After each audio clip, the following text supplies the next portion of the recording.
రాజకీయాల్లో గెలుపోటములు సహజం. కానీ ఓటమిని జీర్ణించుకోలేక ఓ అభ్యర్థి చేసిన పని ఇప్పుడు ఊరంతటా చర్చనీయాంశమైంది.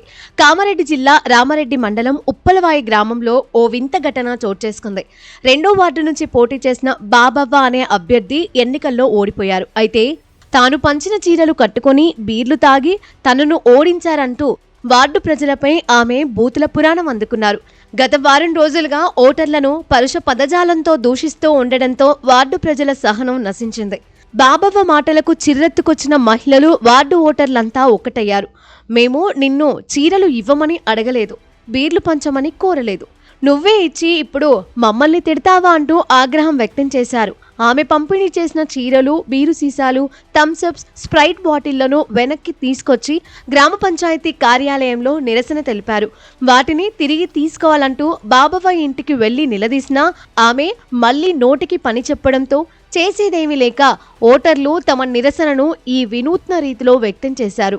పంచాయతీ కార్యాలయం ముందు ఆ వార్డు ప్రజలంతా చీరలు, బీర్లు, ఇతర వస్తువులు తీసుకుని వచ్చి నిరసన తెలపడంతో ఉద్రిక్తత చోటు చేసుకుంది. ఈ సమాచారం అందుకున్న పోలీసులు వెంటనే అక్కడికి చేరుకున్నారు. నిరసన తెలుపుతున్న మహిళలకు నచ్చజెప్పే ప్రయత్నం చేశారు. సుమారు గంట పాటు సాగిన ఈ హైడ్రామా తర్వాత మహిళలు తాము తెచ్చిన చీరలను, మద్యం సీసాలను రోడ్డు పక్కనే వదిలేసి అక్కడి నుంచి వెళ్లిపోయారు. వార్డు మెంబర్కు 2వ వార్డుకు నిలబడ్డది.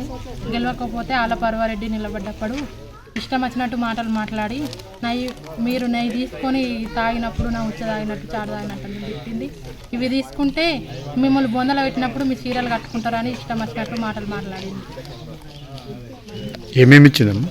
బీరు, చీరే, స్ప్రైట్ బాటిల్, కళ్ళు సీసా, బూందీ పొట్లం ఇచ్చింది. దేనికోసం ఇచ్చింది? నన్ను గెలిపిమని ఇచ్చింది. ఇవన్నీ తీసుకొచ్చినాం, మాకు అవసరం లేదు, ఆమె మాటలు మేము పడలేమని వాపస్ ఇస్తాము, ఆమెకి ఇచ్చేస్తామని తీసుకొని వచ్చింది. సెకండ్ వార్డు మొత్తం మంది తీసుకొని వచ్చింది. తీసుకోలే ఆమె రాలేదు, ఇంకా తీసుకుంటుంది కావచ్చు, వచ్చినాక ఇచ్చేస్తాం. ఎన్నికల వేళ ఓటర్లను ఆకర్షించేందుకు పంపిణీ చేసిన కానుకలు ఇప్పుడు ఇలా నిరసనకు అస్త్రాలుగా మారడం జిల్లాలో సంచలనంగా మారింది. ఈ సంఘటన స్థానికంగా చర్చనీయాంశం అవుతోంది. ఎన్నికల వేళ ఎందుకు పంచాలి, ఇప్పుడెందుకు శాపనార్థాలు పెట్టాలంటూ కొందరు కామెంట్లు చేస్తున్నారు.